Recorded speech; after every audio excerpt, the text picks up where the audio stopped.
तो सबसे पहले आपको दिखाते हैं कैसे एक बार फिर दुनिया के निशाने पर बुर्का और मदरसे आ गए हैं। एक और मुल्क बुर्कों पर लगाम लगाने जा रहा है, मदरसों पर लगाम कसने जा रहा है और यह देश है भारत का पड़ोसी मुल्क श्रीलंका, जहां बुर्के को पूरी तरह बैन करने और 1000 से ज्यादा मदरसों को बंद करने का हुक्म जारी हुआ है। आखिर समंदर के बीचों बीच बसे श्रीलंका में बुर्का क्यों बन गया खतरा और क्या श्रीलंका के इस खतरे से हिंदुस्तान पर भी आ सकती है आंच? देखिए पूरा विश्लेषण।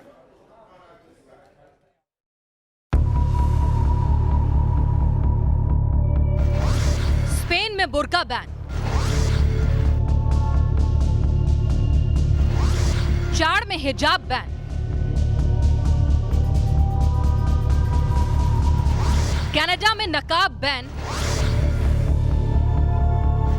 बेल्जियम में मदरसों पर कंट्रोल और अब श्रीलंका में बुर्का बैन, हिजाब बैन, 1000 मदरसे बैन। यह है श्रीलंका की राजपक्षा सरकार का वो फरमान जिससे श्रीलंकाई मुस्लिम सख्त में है और पूरा इस्लामिक जगत हैरान। एक झटके में श्रीलंकाई सरकार ने ऑर्डर दे दिया, श्रीलंका में बुर्का पहनना गुनाह होगा। श्रीलंका में बुर्का बैन करने के पीछे कुछ ठोस वजह भी सरकार ने बताई है। ऑर्डर के मुताबिक बुर्का बैन करने का मकसद समाज में बढ़ते जा रहे मजहबी फर्क को रोकना है। सरकार की दलील है कि मजहबी प्रतीकों को दायरे में लाकर कट्टरपंथ को रोका जा सकता है। सरकार कट्टरपंथ और उससे पैदा होने वाले आतंक को कुचलना चाहती है। 20 लाख श्रीलंकाई मुसलमान ऑर्डर से परेशान हैं, लेकिन सरकार के पास शायद कोई चारा नहीं बचा था, क्योंकि साल 2019 की ईस्टर बॉम्बिंग से श्रीलंका को ऐसा झकझोरा था कि आज तक नेशनल तौहीद जमात श्रीलंका में आतंक की दूसरी पहचान बना हुआ है।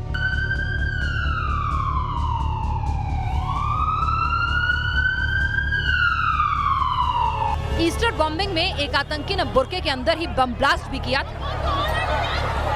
नेशनल तौहीद जमात के हैवानों ने जब इंसानियत को छलनी किया तो इसके तार हिंदुस्तान से जुड़े मिले थे। श्रीलंका के सीरियल ब्लास्ट के कनेक्शन भारत तक मिले थे और इसी वजह से भारत में भी कट्टरपंथ और बुर्के को लेकर एक बहस लगातार परवान चढ़ रही है।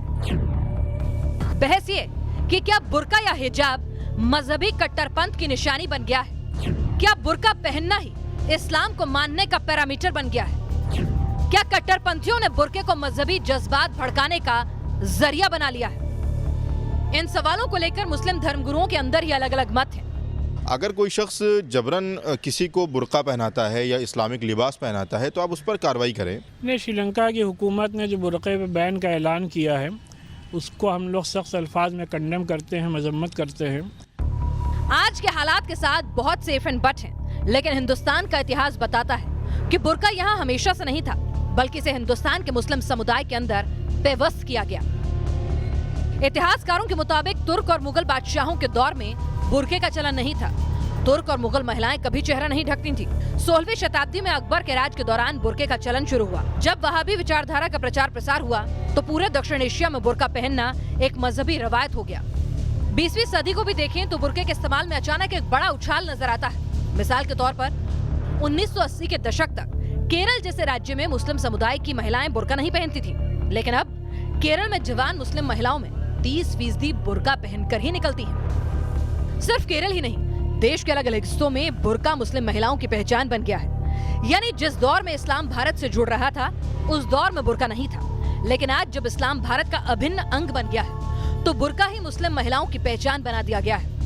नहीं, ये तो गलत है। हम मुसलमानों में पर्दा है, इसलिए बुर्का ओढ़ना जरूरी है। मैं तो खिलाफ हूँ उस चीज़ के लिए। गलत किया, बुर्का पे कहाँ पहन लग सकता है? बुर्का तो ओढ़ना चाहिए, मुसलमानों का बुर्का तो ओढ़ना जरूरी है। गलत किया, बिल्कुल गलत किया उन्होंने। बुर्के पे रोक लगाना गलत है, चाहे कुछ भी हो जाए हम लोग नहीं छोड़ सकते हैं। मुमकिन है कि मुस्लिम समाज की महिलाएं इसे अपनी मजहबी आजादी पर आघात माने, लेकिन बुर्के की आड़ में आतंकी हमलों को पूरी दुनिया ने देखा और सहा, जिसके चलते आज दुनिया के कई देशों में बुर्के को बैन कर दिया गया है। फ्रांस में सार्वजनिक स्थलों पर बुर्का या नकाब पहनना बैन कर दिया गया है। डेनमार्क में मुस्लिम महिलाएं घर या मस्जिद के बाहर बुर्का नहीं पहन सकती हैं। नीदरलैंड्स में अस्पताल, स्कूल और पब्लिक ट्रांसपोर्ट में बुर्के पर मनाही है। जर्मनी में सरकारी नौकरी करने वाली मुस्लिम महिलाएं बुर्का नहीं पहन सकती।